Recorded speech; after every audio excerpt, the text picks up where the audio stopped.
It's been a long week, right? Are you ready to wind down? Why not? It's time for the Wine Time Fridays podcast with Shelley and Phil.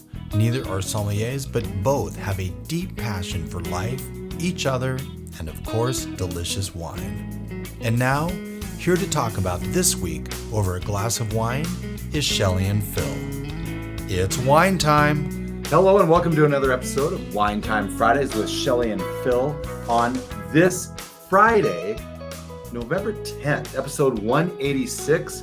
And sadly, Shelley, our last for this segment and this time of life of our series. Well, because we'll be back to Paso, but this is our last of this particular series of Paso Robles. Yeah, last of the 2023 Paso Robles series.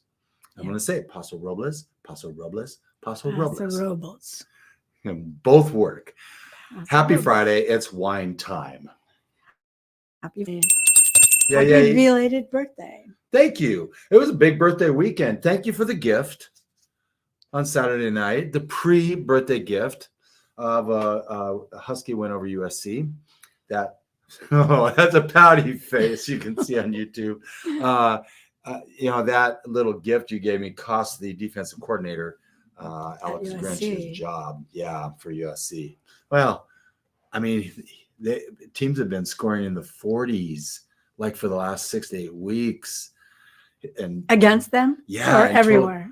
Against USC. Yeah, they haven't been doing very well. Yeah, so it's, your offense puts up a bunch of points and a bunch of yards, but your defense can't hold them down. It's kind of, it can be frustrating for sure. Anyway, I wanted to say a huge thank you to Sarah and Mark with Liberty Lake Wine Cellars last week. They also, like the day after they had their big wine release party, they've been going hard at it. So good job, you guys. You're making great wine. Award-winning wine. Platinum-winning wines. I know. It's amazing. It's not really amazing. They work really hard at it, and he's very particular, and I just love that. So really new friends at Liberty Lake Wine Cellars. Also this coming Wednesday, so always the third Wednesday of November, the 15th is Zinfandel Day, and Beaujolais Nouveau Day is coming up the 16th, which is would that be a week from? No, it's the 16th is next Thursday. In 6 days. Yeah, thank you. Yeah. Anyway, the 16th is kind of a big deal because they're having that big 50% off sale at CDA Fresh. Yeah, 50% 50% off. Now it's, again, $20 buy-in for the event. Still, you can save that in an instant. I know. If you're a part of the wine club, it's only $10 buy-in. So, I mean, that in and of itself is fantastic. That's all. And one other thing. I want to give a shout out to my cousin, Bergie. I call her Bergie. She's Bridget. Yes. I just found out, believe it or not, because she started commenting on our Facebook page that she's a wine snob. Shelley, we need to talk her off the ledge of wine snob. We'll get there. She says, my favorite wine is Leonetti. Like, okay, great. That's a bit of a pricey wine. Expensive taste. That's right. Bridge, Shelley's favorite sparkling wine is Cristal. It's a champagne. Also, expensive taste. So with all of that said, we're going to pass you on to Chris Burns and Shelley and myself and Lindsay and Brian, a part of the Different Perspective team here at Wine Time Fridays. And the conversation we had with Chris down at Turtle Rock. When we come back, you will see I will have a bottle because their artwork is amazing. And we'll talk a little bit why that artwork might mean something as well.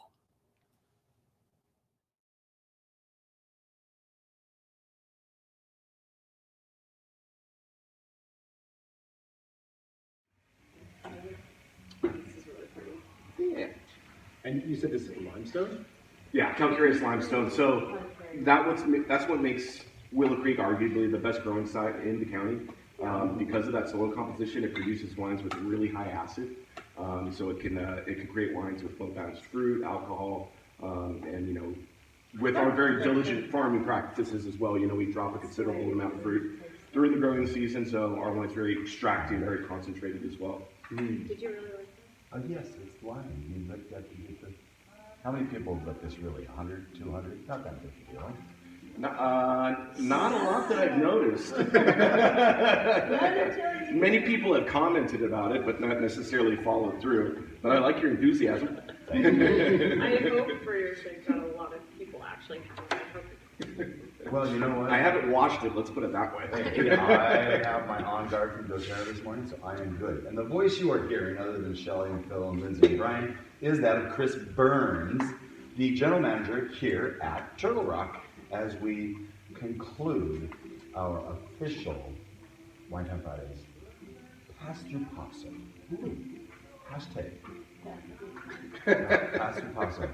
Chris, thank you for hosting us. Yeah, my pleasure. Nice to have you. By the way, this is only a part of this episode because we're going to have Don Burns on a little later in the episode, and we're going to be tasting through a couple more with the man himself. So, Chris, tell us what is in our glass right off the bat. So we're starting with the Willow White. So we do one white every year, always a Rhone blend, Grenache Blanc dominant. And then you have Roussanne, Viognier, and 10% Picpoul Blanc. Picpoul is a wonderful bookend of this particular blend because that racy acid really helps to frame up the richness and the viscosity of the Roussanne and the Viognier, which can add really nice texture and mouthfeel to a wine, but sometimes, if not blended properly, can leave the wine tasting experience a little bit flabby. So the acid for the Picpoul really helps to bolster that up.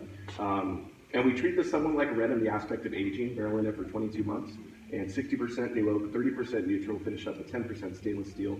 So it has a really nice balance in that regard. So to kind of give you a little bit of background, Turtle Rock is Don Burns, the winemaker, and his wife Claudia Burns, owner proprietors. Also my older brother and sister-in-law. Did not know that. Yeah, so No, you know what? I am not. No, I didn't. I'm not very, it's been a long week, I get it. I'm not very smart. I'm still learning to read. No offense taken, no apology necessary. But Don and Claudia's one daughter is named Willow, my lovely niece. You'll notice she gets front billing on a few of the wines that she should. My sister-in-law jokes and calls her a triple threat because she's got a pink, a white, and a red. Oh my gosh. Nice. Yeah. Nice. But yeah, the Willow White, we really wanted to present something that was a little bit more serious of a white than some of the more average, kind of just bright, fun, simpler Rhone white blends that you find in the area. Don wanted something with a little bit more depth and character, a little bit more texture and complexity. Almost emulating more of like a Burgundian style, which I think he really does a great job of achieving. Can we toast this up since you guys have all tasted already? But health, wealth, and is he always this passive aggressive? You get used to it. And I'm really glad somebody said that. At this point, Chris has gone to health, wealth, and abundance, gratitude, romance, and cheers to that. Always this passive aggressive. Somebody has to keep him. May I borrow that bottle real quick? You most certainly may. Yeah. Well, something tells me in the first few minutes of meeting you had thick skin, so I figured you wouldn't look. Thank you. This is the 2020 Willow White that has just been described. And it's delicious. It is tart. How much Picpoul in this, Chris? Oh, it's 10%. 10%. Also, there's some I haven't heard of before. It does also have Roussanne. Roussanne, yep. I've never heard of that before. Roussanne is a Rhone. Is that a Rhone varietal, Chris? Roussanne? I can take a picture of it too. And Picpoul. Yeah, Picpoul. Never heard of it. Never heard of those. Picpoul is a fantastic summer wine. Yeah. Fantastic. You'll usually see a Picpoul de Pinet.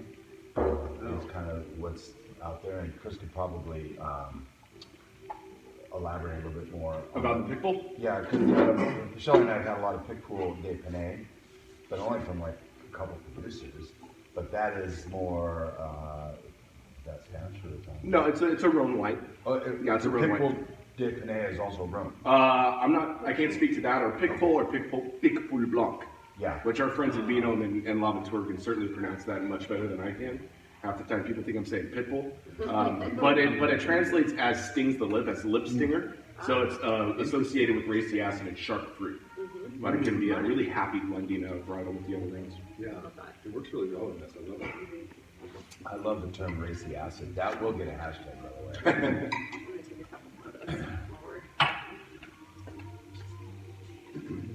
All right, this is our Plum orchard, stepping into our reds here.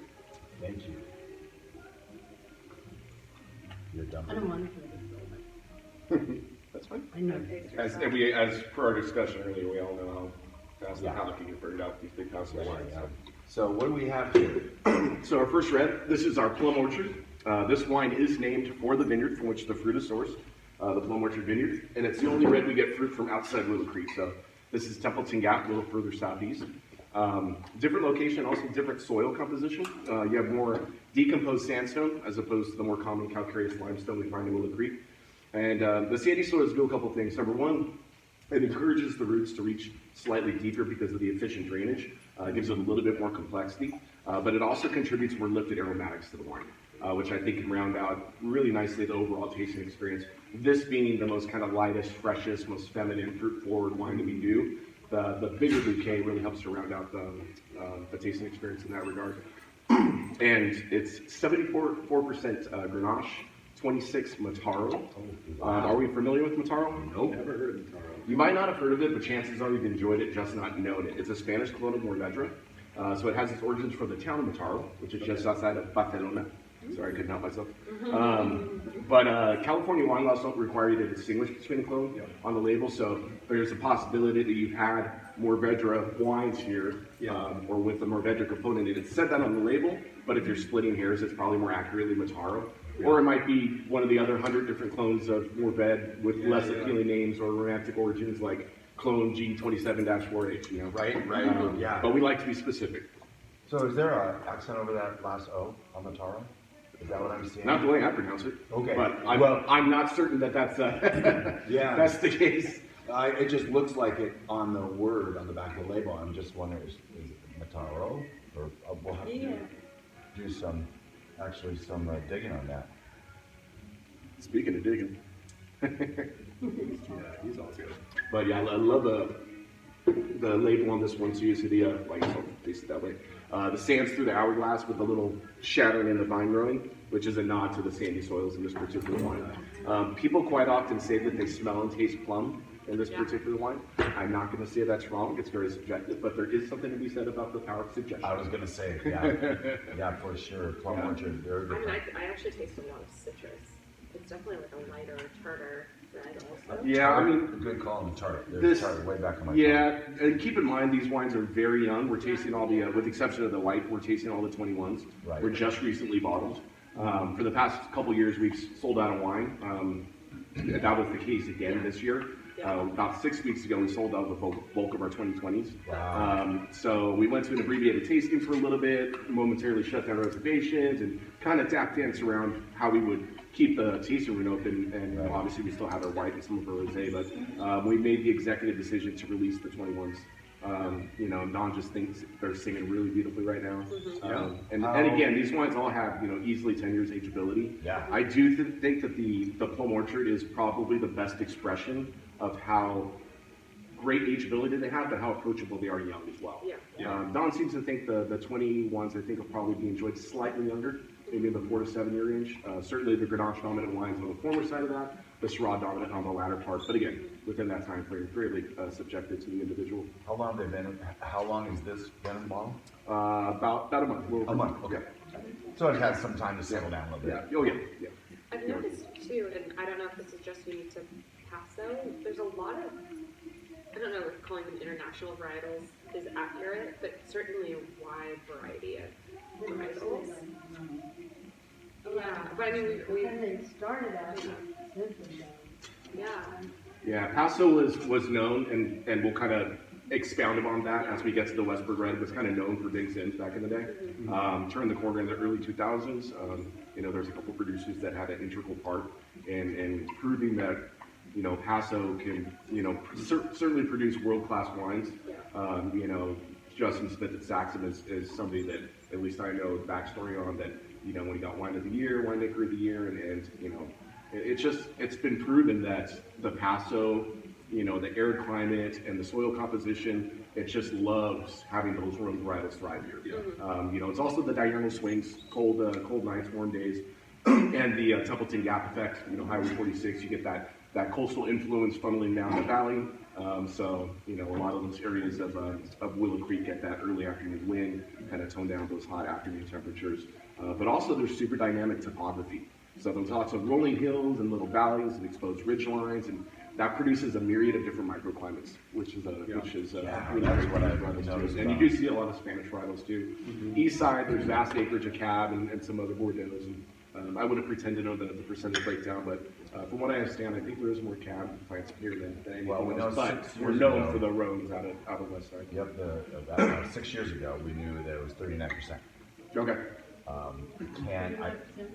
Were plantings, which is a very high number for a region that's not supposed to be strong in Cabernet Sauvignon. Yeah. That doesn't mean you can't make good Cab. Sure. But right, and so certainly the West Side has realized a nice niche of the Rhone varietals grow very well over here, and let's go ahead and stay in our lane and do that really well. Without a doubt. Yeah.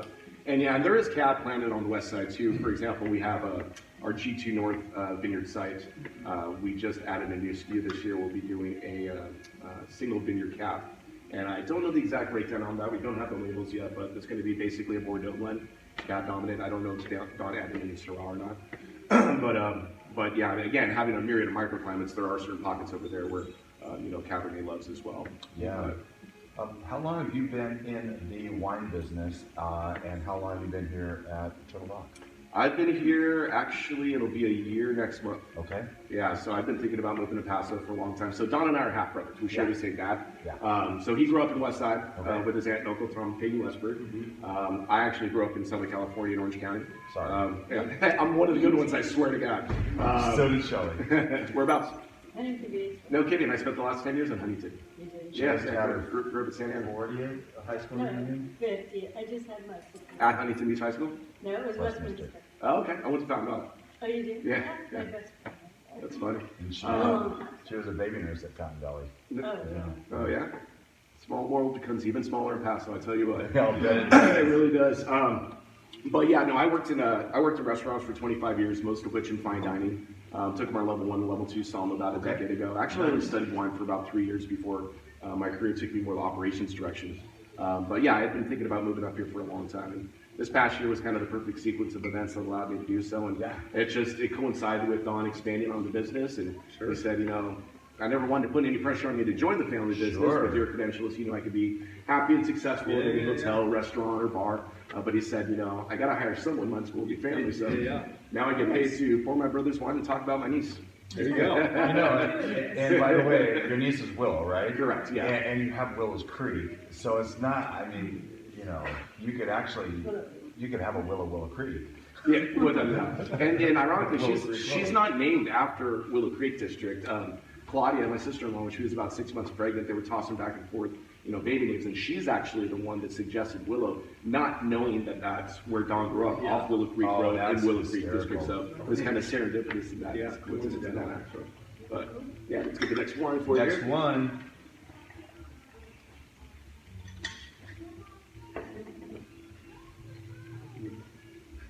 We left our dog hole in so I see that.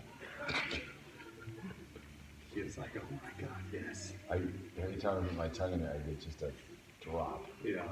Look at her teeth.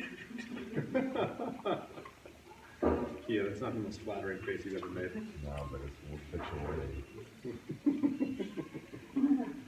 I can't take a picture of my phone. Yeah.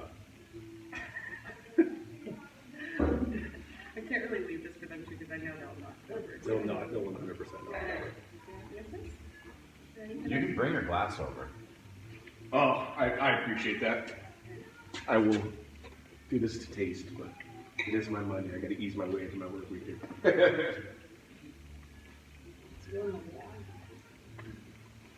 And you will taste. Let me pour this out. Thank you very much. Appreciate this. You can set it down for you. Thanks, bud. A little easier with the non-movable target. That's exactly it. especially pouring over your cell phone here. Yeah, and I appreciate that. So this is the Willow Cuvée. This one's kind of our flagship. We do more production on the Willows than any of our other wines. It's also the first label we produced back in 2008.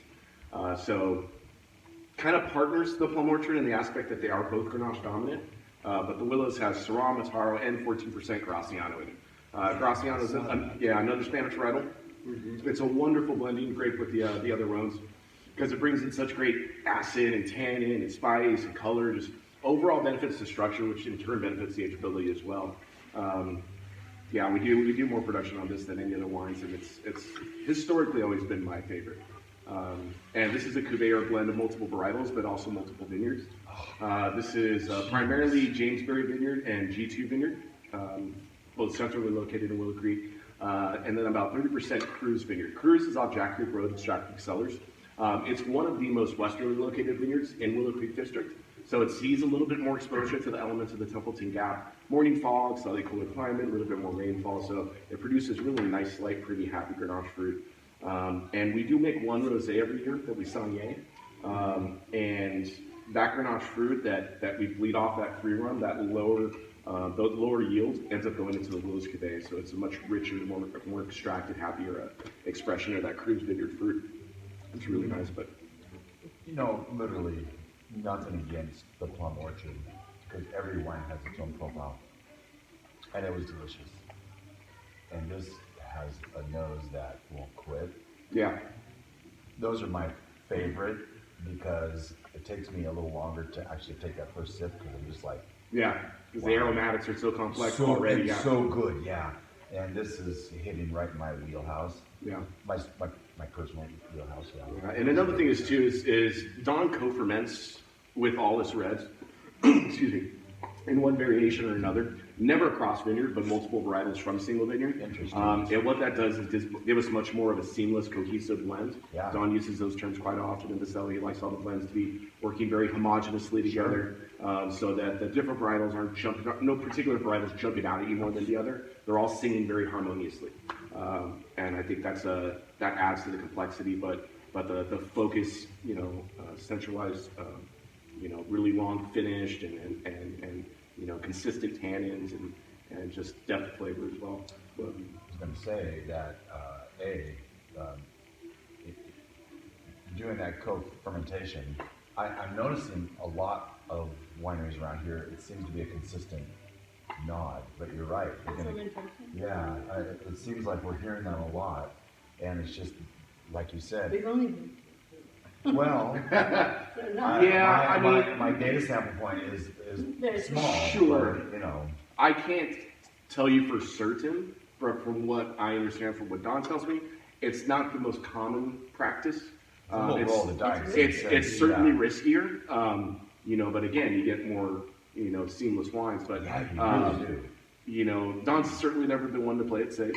And also, our co-fermentation practices, I think, are another testament to Don having such an intimate knowledge of the fruit that he works with, from some of the premier vineyard sites here in Paso. And we have 100% complete farming control over all the fruit we source. Nice. Don doesn't get fruit that he doesn't get a farm himself. He's cut from that cloth. He's taught that, from people like Justin Smith of Saxum, and have the best vineyard sites in the county, grow the happiest fruit you possibly can, and screw it up as little as possible on the way to and again, the low yields are a big part of that. Very meticulous canopy maintenance and how much and when to water, what type of fertilizer, and exactly precisely when to drop the fruit. And the hour of the day with which to harvest too is really important. Oh, yeah. I think there's a quote on your website, under your about, that says something you can't make, unless you have good fruit, you can't make good wine. 100%. I think I sent that little bullet points to all you guys. Absolutely. Of course, I don't remember it because my phone's there. But, you can make decent wine from bad fruit, and you can certainly screw up good fruit by making bad wine. No, that's for sure. Yeah. But man, when you have good fruit and you have that opportunity to make great wine, that's when all the moons align, Yeah. So this Absolutely. is delicious. Yeah, make great wine.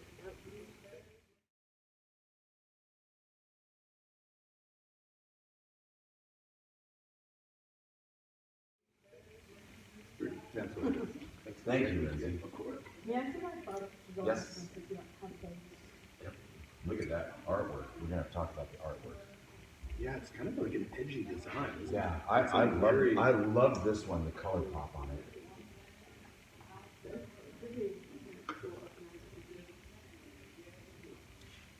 I taste this wrong. Mm-hmm.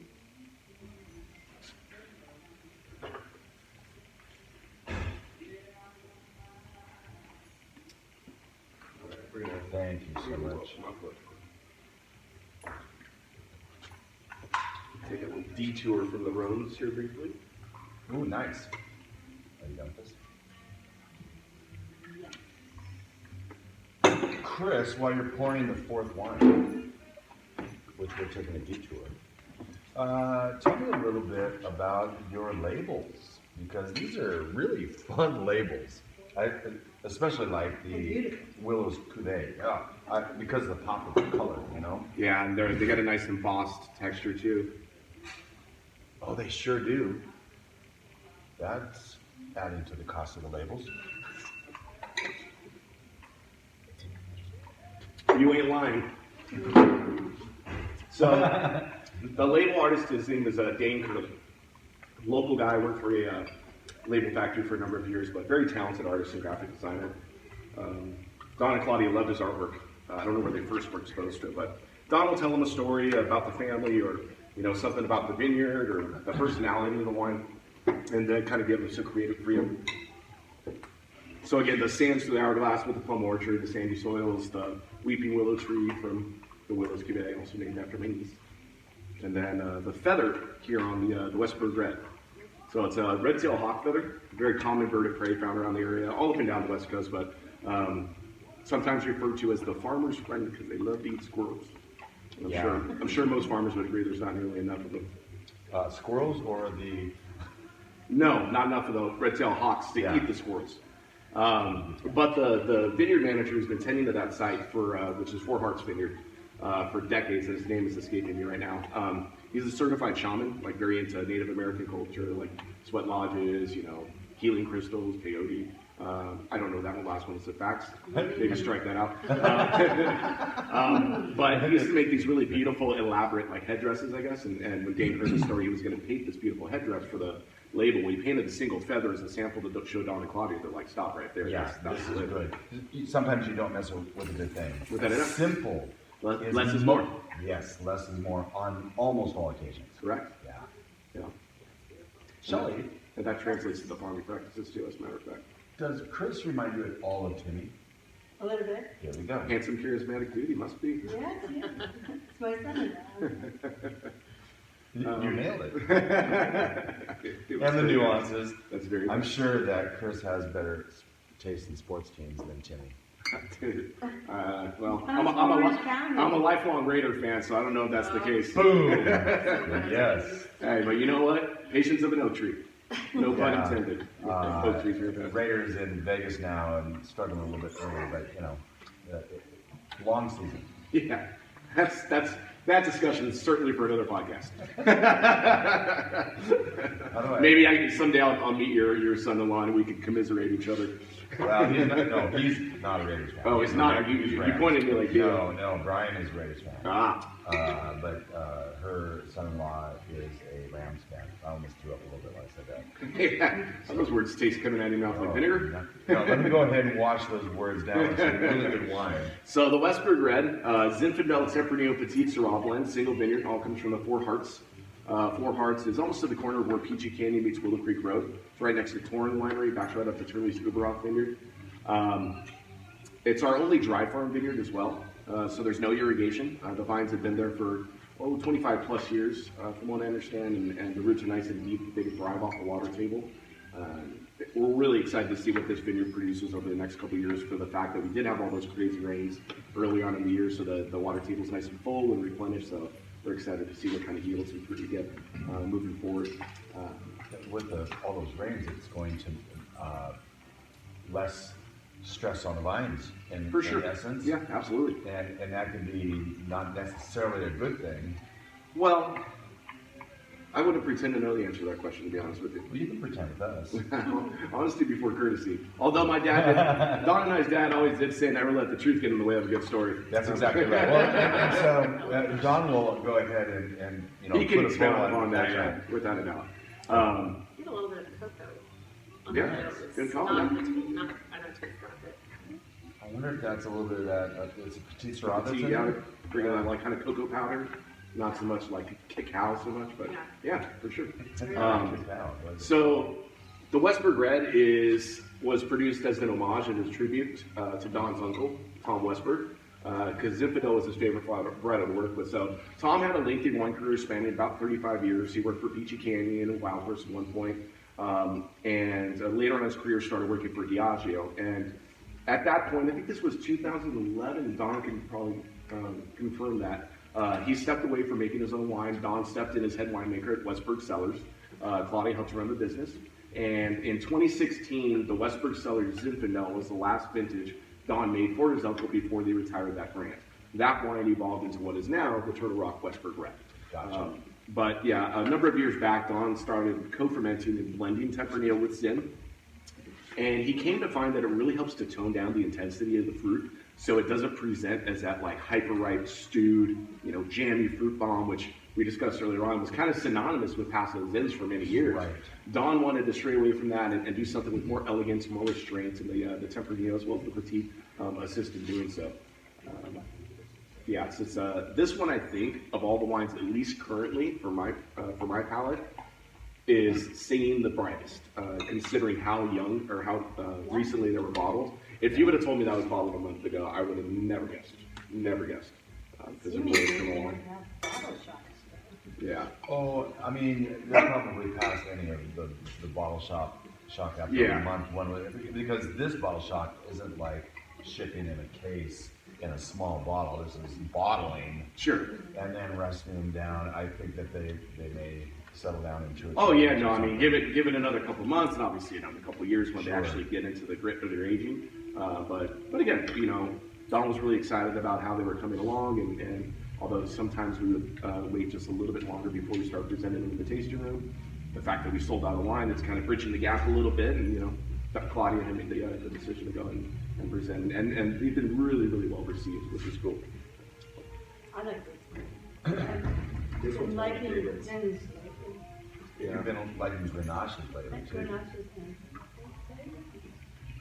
So if you're watching on the YouTube channel, you were seeing Lindsay get up and down to water her dog, and Brian getting up and down to do business, even though they're both on a year sabbatical, not even working, but they do have their own business that they're running. Which of course you will see in the show notes at some point. We'll be doing a little push for the Nova brand.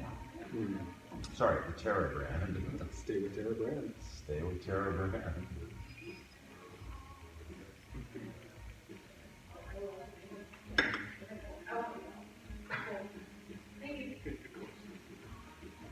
That was our cellar master, Alyssa.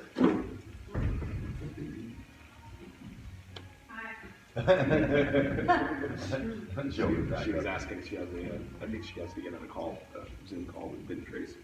And we have an office in the cellar, but it's a little chilly out there. Oh, she wants to. She was asking if she can go into Jason's room. What does she think, cellar master, that it's not going to be chilly? Well, running around and working in the cellar is one thing. Sitting down at a Zoom call in the cellar is another. Okay. So is this our final wine? Now I'll go into a bonus round for you guys. What do we got here? So this is the Claude's Cuvée. Well, I should have tasted it myself before I poured the glass, but are we okay? I have definitely got into the habit of opening red wines to smell right off the bat. Some friends of ours, what they always do. Of course. And we actually have caught a couple of bad bottles doing that. It happens. Absolutely. It happens. So I do with whites also, but that's probably not going to be an issue generally. It happens. Yeah, you can get oxidized whites just as well as you can get tainted reds, Sure. It happens. And normally, full disclosure, I usually like to open up the wines the night before. We were closed Monday and Tuesday, so I did open up these wines just a few hours ago. Well, and Just honestly, so you're right, there's full disclosure. I mean, certainly they're tight at the beginning, a little tightish. But here's the thing: it's like you're going to see that evolution when you do it this way. These are also younger wines, so without a doubt, you just know it's going to be a little different. But they are, like you say, singing very well there. Yeah, for sure. And the clogs, will definitely lend itself nicely to being laid down a little bit more. So give it a nice healthy swirl considering it was just recently opened. So the clogs is kind of the juxtaposition to the Willow's Cuvée, which is always Grenache dominant. The clogs Cuvée is always Syrah dominant. So primarily Syrah and Graciano, and then you have Notaro and Grenache on the back end as the smaller players in this. In previous years, this was Jamesberry, G2, and Cruz Vineyard fruit. This year we did single vineyard, all G2.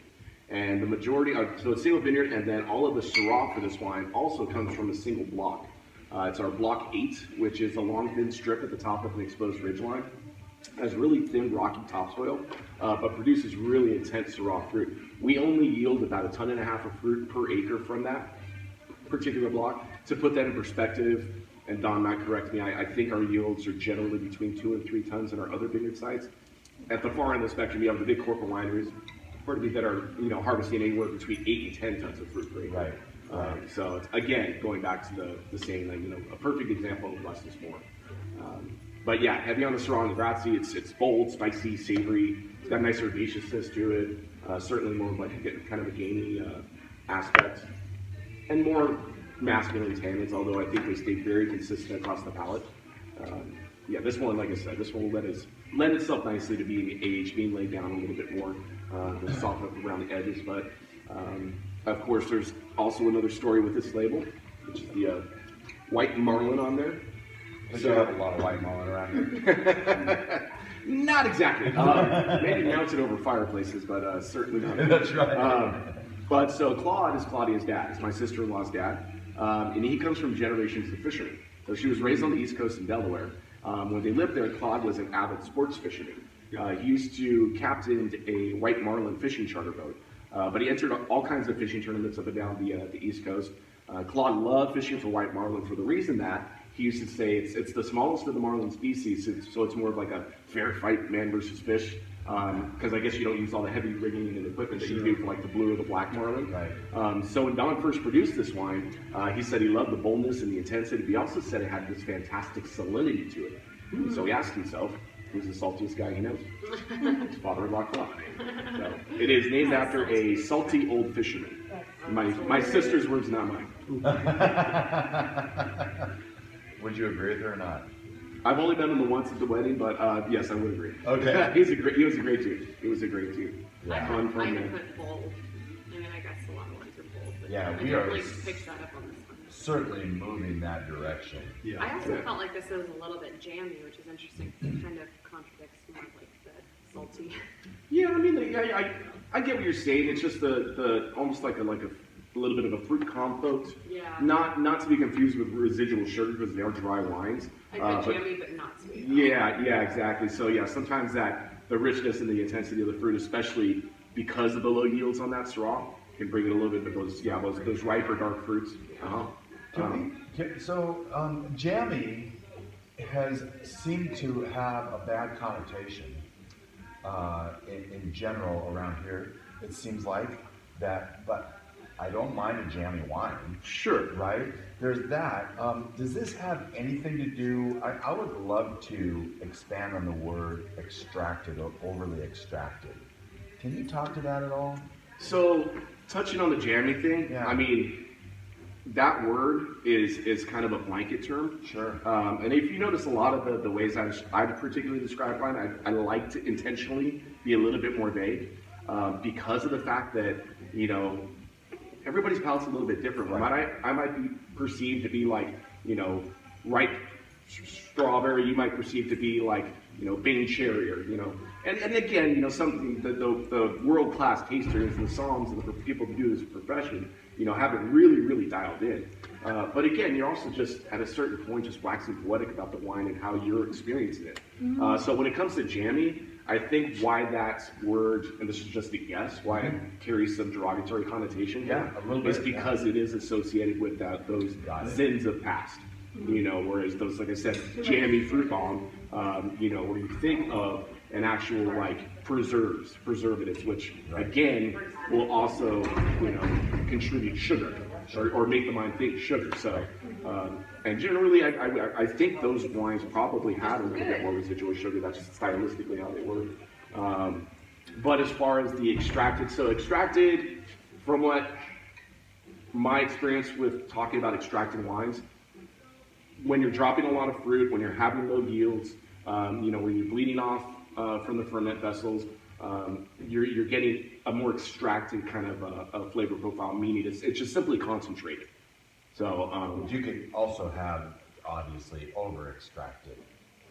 And that's what I was kind of... sure. I mean, I wouldn't pretend to know when it gets to that point. Got it. It would be my guess again that you know, it's fairly subjective to the individual. You know, some people like really extracted wines. There's a handful of wineries up here in Paso that are known for that. Sure. But I think what Don does in his wine is produce something with a really nice balance in that regard. A little bit more approachable. They're more approachable because of the balance with the acid, you know, the fruit, where the fruit is basically presenting itself in the purest expression. Got it. You know, he doesn't want to manipulate a wine. Each wine each year has its own personality because of the general ratio of the blends. But he wants to basically bottle whatever the purest expression of that vineyard's fruit is for that year based on what Mother Nature gave you. You know, which each vintage is going to have a little bit different personality in that regard. But when you say over extracted, yeah, I mean, again, I think when it's under extracted, over extracted, it's like, okay, well, there can be a technical aspect to that. Is, you know, I guess like, you know, as far as a dry wine, that has to be a certain grams of sugar per liter. You know, but so there are very literal, you know, explanations for those. But when it comes to something like over extracted, it's like, as far as who's concerned. Right. You know? So I need to piggyback on this. You said I kind of give a vague description of wine, and that is so that you allow the taster to their personal interpretation. Yeah. Which I really want our listeners to grab hold of that, because so often, like when we're pouring at events, they'll say, "What am I supposed? Is this a good wine? What am I supposed to be tasting?" You tell me. Yeah. Right? Because we do all have different palates, and sometimes You can do a general, what would I be tasting in this type of grape? Sure. Oh yeah, they, you know, different varietals have, you know, very, you know, different characteristics without a doubt. But again, that varietal planted in 3 different vineyards, farmed 3 different ways, fermented 3 different ways, obviously produces a much different. It'll carry some of those general characteristics, but it'll present in a much different way. Well, then we're all like Shelley brings up the swamp from a certain profile of growing up as a kid with frogs in it. You know, it's like it's all of our experiences. We cannot pull out of a wine something we don't know. Without a doubt. Yeah. Without a doubt. It all comes from your perspective, right? Exactly. So I use the example of when I first, you know, got into like fine dining, and I was privy to be tasting a lot of these like left and right bank Bordeaux, and these first growths, and you know, really, you know, opening my broader spectrum of old world style wines, Italians and French, Spanish, and I didn't really enjoy too many of them in the regards that my palate was only used to New World wines. But in addition, you get a lot of kind of earthy, you know, dusty, sometimes these barnyardy characteristics. Yeah. Now, think of it on the other side of things, as opposed to growing up in the suburbs of Orange County. Had I grown up on a farm, you know, with livestock, I would have a much more of an affinity for those characteristics, and I would connect that with the memory, right, with those senses, with something pleasant. Whereas people that, you know, grow up in a city, maybe like, ooh, you know, that wet hay, or you know, dirty kind of, you know, grassy aspects. Cat urine for certain Sauvignon Blancs. Cat urine, yeah. Like, how can that be good? Mouse cage, Band-Aid, right? Fecal. Yeah, I know, right? Highly sought after traits for a lot of people. And how about petrol, right? Petrol, yeah. With the With the Rieslings and stuff. Yeah, you're going to get that, we call it gasoline here, but sure, we don't, when we're describing the Riesling, it's petrol. Yeah. I don't know why. Yeah, it's interesting though. Yeah. sometimes they'll say Cassis. I don't know. I've never had Cassis. Yeah. I don't cut. I've never licked asphalt. You know what I mean? But I have licked limestone Yeah, you know. twice now. So this is the maternity. This is what's that? Correct. Okay. So pouring for Oh, the there's no pouring for label the on shiner it. here, yeah. Oh, okay. So this is this. So what makes the Matern special is it's single vineyard, all Jamesberry fruit. It's all Saxon estate. We do less production on that wine than any of our other wines. Usually about a little over 100 cases, give or take. So always Graciano dominant, and then you have Syrah, Mataro, and Grenache. So when Justin Smith harvests some of these lots in Jamesberry, I guess for what I remember Don saying, he kind of gives Don like the first pick of some of the picking bins rather. So it's kind of like the creme de la creme of arguably one of, if not the most prestigious vineyard in Paso. But yeah, it's heavy on the Grazie. I mean, this thing's got serious personality. Definitely more tannin, kind of darker red fruits, get some of the red cranberry coming through. But yeah, this is one of our member exclusives. By far and away the #1 wine people ask to buy more of when more allocations come out. And we usually have to put a cap on that. Just based on where the wine list is right now, and our wait list. If we bumped everybody up from the wait list, we literally wouldn't have enough Maturin to give everybody one bottle. How many cases are you making of Maturin? Like I said, usually a little over 100 cases a year. Okay, you probably said that. And I didn't. That's okay. That's okay. It's very good, like holiday wine. Yeah, almost got like cinnamon. Like Yeah, you get some baking spices and stuff. Absolutely. That's from the New York. I forget what he did percentage-wise for New York. I'm guessing 70, but he might be able to clarify that for me. Don, that is. What kind of cherry? It's like that cherry chocolate thing we like. Cherry cordials. Yeah. Like everybody that knows what they like in life likes cherry cordials. This thing is. And if you don't, we can't be friends. Well, we start on the wrong foot. Let's put it that way. I will tell you this: this thing will have longevity. Like 20 years. Yeah, this thing is. And I just opened that bottle. Right. Yeah. So this thing is. That's going to be pretty tight. Pretty tight. But you can taste already the depth of this. For sure. But that again brings up another great point. If you like a particular winery, just the people, the tasting room, Join the club. join the freaking So you club. get the best So you stuff. get some of these exclusives that Sure. are just for club members, and that's part of what And the you do joining have a club. club. We do. Yeah, our wine club is on a 12 to 18 month wait list right now. So in 2019, our G2 Syrah is another one of our member exclusives. Scored our first 100 points from Jeb Dunn.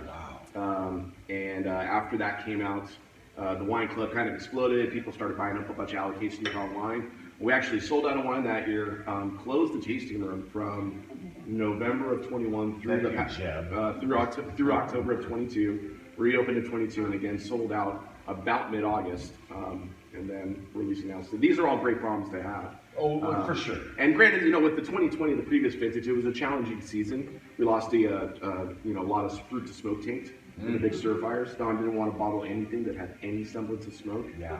Especially following a year when we get our first 100-point wine, to maintain the integrity of the brand. And That was We were- was that 17 that got the 100 point? no, it was 19. 19. Okay, gotcha.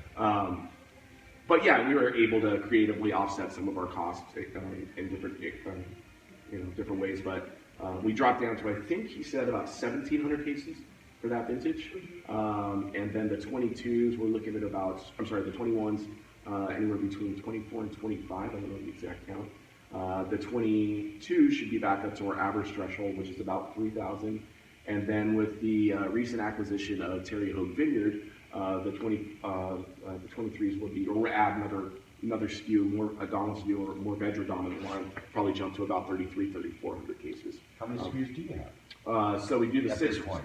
So it would be the 6 reds, the white, the rosé, and then we just started doing the cab from G2 North, and then hopefully, like I said, a more veg dominant wine. So that would be eight reds total, and then the white and the rosé. Yeah, that's Yeah. a really.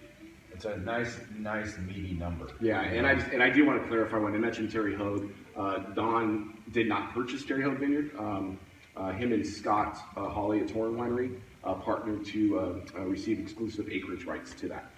So they came in this year. Yeah, they came in to farm it and take that burden off Terry's hands and stuff. From what I understand, he was trying to kind of sell everything, all at once: the vineyard, the house, the taster, and H-A-U-G-E. H-O-G-E, that one? Yes, spell it phonetically. But yeah, so it's about a 14-acre vineyard. It's got all our room reds, all our room whites. So I'm assuming Scott Hall is going to do something really fantastic with his fruit that he's getting from there. So keep an eye out for that. So From Scott Hall. Torrin Winery, some of my favorite reds. Torrin. Some of the most fantastic reds in Paso, and a wonderful dude as well. Really cool guy. I've had the pleasure of meeting him a few times. I like how Brian is dealing with an issue with their business, but he making sure he drinks every one of these samples. I gotta make sure. I apologize for stepping out, but I mean, I'm not gonna miss this.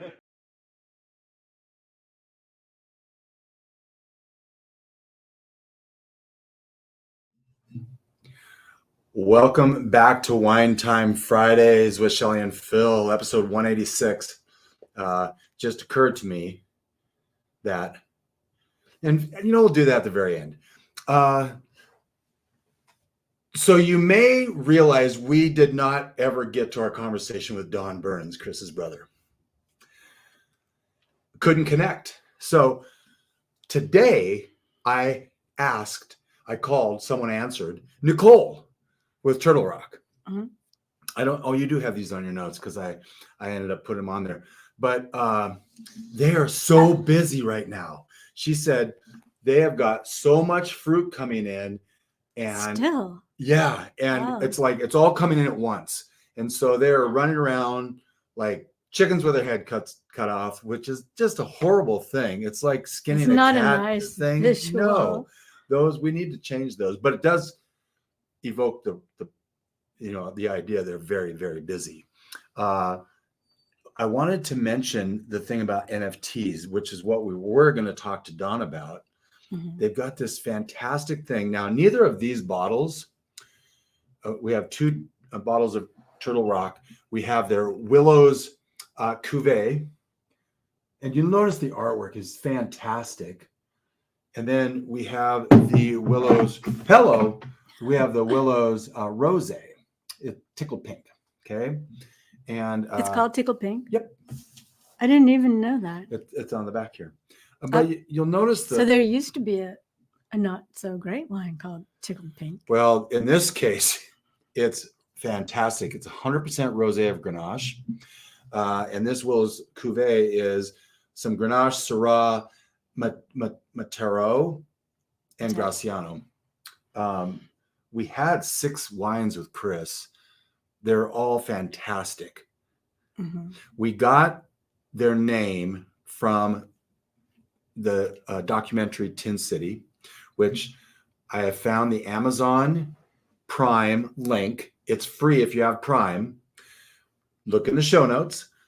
You will see a link to that. If you haven't I think seen you it, can go to tincitydocumentary.com too, or something like to that. see it for free. It's on my blog. I don't know if you can see it for free, but I think. Well, if you have Amazon Prime Video, you can. Okay. Shelley and I are going to watch it again. She doesn't know this. But we're going to watch it again because of our trip there. It actually mean a little bit more, and we'll see some different perspectives. What I wanted to say is the Plum Orchard and the Westberg, which we did taste, both Westberg are Red. part of their NFT with a program which they call Rare Liquid Platform, which they have a little QR code. And doing some frantic research recently, I heard Don say that the NFT kind of identifies true provenance. Okay. It's like a digital twin, not just a JPEG, which people have that trouble. It's like, isn't that just a picture?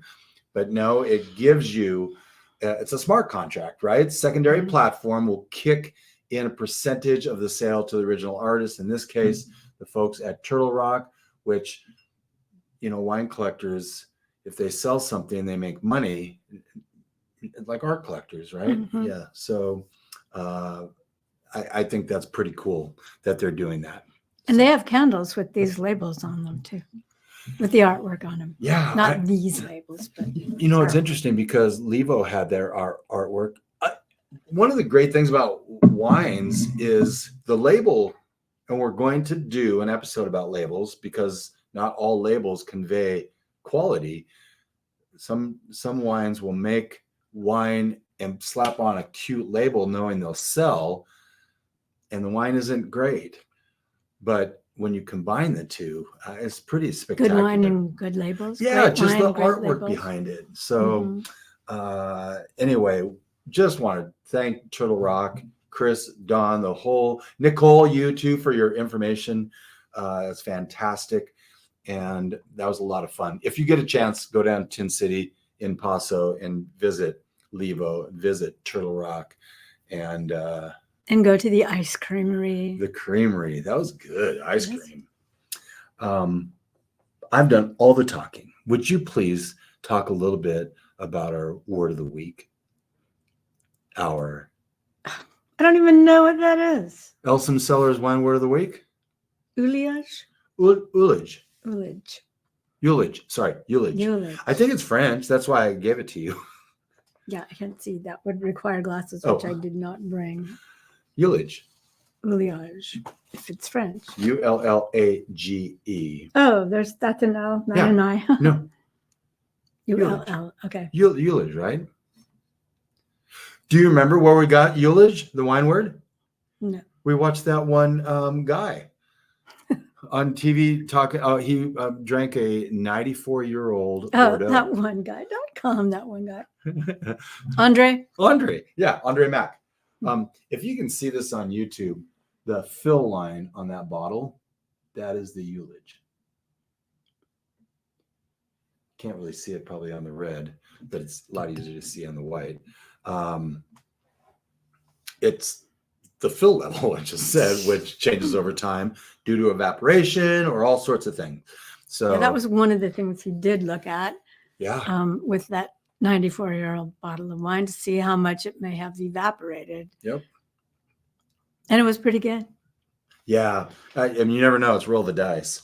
Anyway. Also, what he did say is when they have these old bottles of wine and they serve them, then they break up the bottle because there are people who will go out there and refill them with something else and resell the wine. So I would think sad. It is sad. And I'm thinking, if you're breaking a bottle of that age, that breaks my heart. It does. You wouldn't want to put it in one of those to say, you can't do that. No, but I think that they'd probably do some profiling. If somebody like you and I walked in with a really old bottle of wine and we opened that, I don't feel like I look like somebody who's it doesn't matter. going to sell on the secondary market or something. Anyway, real quickly, some wines we enjoyed this week. The JB, not as in JB the Gorilla, but JB Newfield Cabernet Sauvignon, which is fantastic. The Acrobat Chardonnay, Bodega Garzon Tannat. Yes, we had a Tannat. Yay. We have the Bit Wicked Reserve Proprietary Red on Halloween a while ago, which was a lot better than I thought it was going to be. The Brick and Vine Reserve Chardonnay. The Pomum, I think that's how it's pronounced, Syrah, which was fantastic. I put down the Portavita Rosso. That's what we had for your birthday dessert. I mean, we had dinner, but you get a dessert at Olive Garden. Olive Garden. Yeah. That's an Olive Garden wine. Yeah, you get a bottle of wine for $20. We drank Not bad. half the bottle, brought the other half back with us. So I finished it that night. Maybe we did. Ryan Patrick Naked Chardonnay, Broadbent, Gruner Veltliner, and Licol number 41, Semillon, along with an El Burro Kick-Ass Garnacha, which we've actually featured on this podcast way back in the day. We have so many episodes we can say way back. Way back in the day. Do you want to do that? Way back in the day when Phil had hair. Oh, not that far back. Oh, Shelley. Okay. We know where that's going.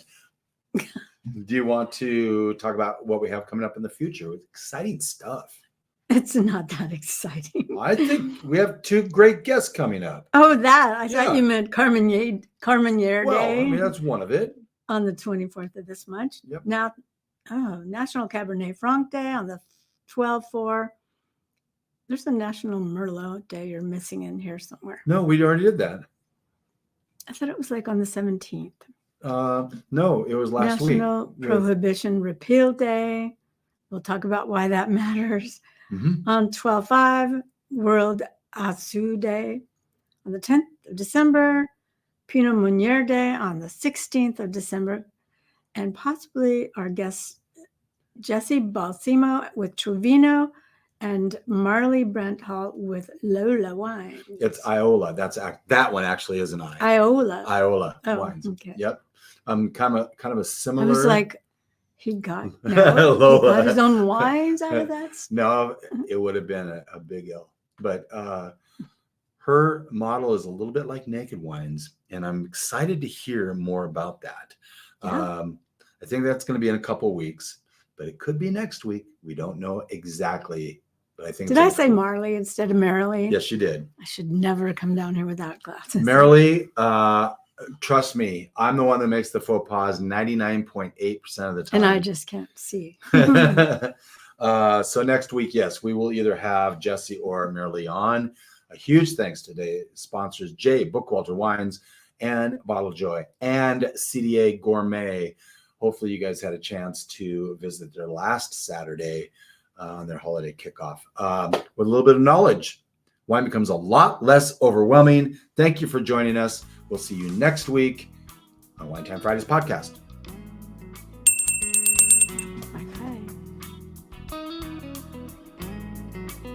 Thank you for spending part of your day to wind down with Shelley and Phil.